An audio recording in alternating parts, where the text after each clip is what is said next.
So there've been lots of storms recently this year, haven't there? Lots of people suffered all sorts of flood damage. The fence behind me, that's only standing up because there's a dirty great big bit of wood behind it propping it up, because the last storm nearly blew it down.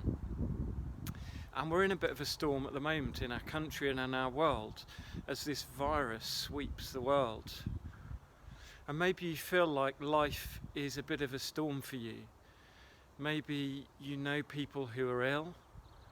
Maybe you've suffered grief recently of loss of a loved one or a friend or family member. And it can be pretty difficult and pretty tricky at this time.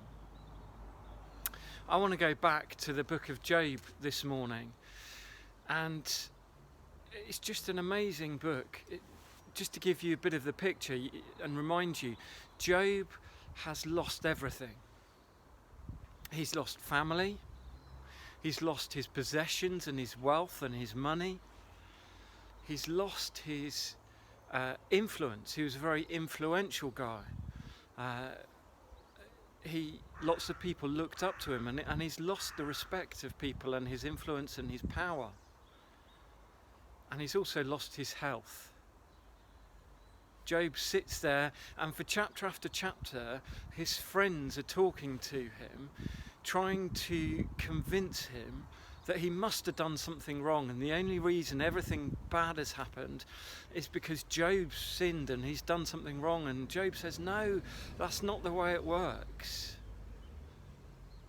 And then eventually his friends stop talking because they've got nothing else to say. They can't refute Job's arguments.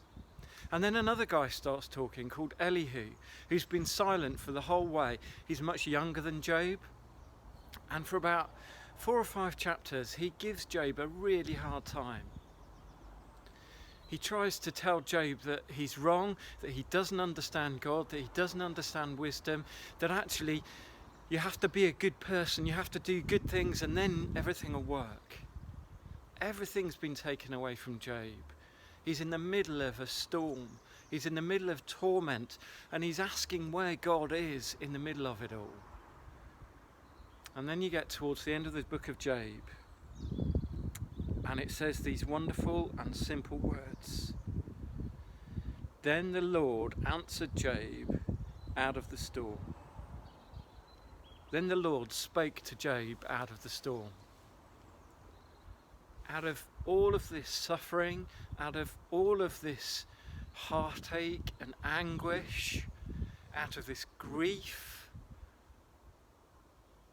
God, who seems to have been silent all the way along for chapter after chapter, speaks to Job out of the storm.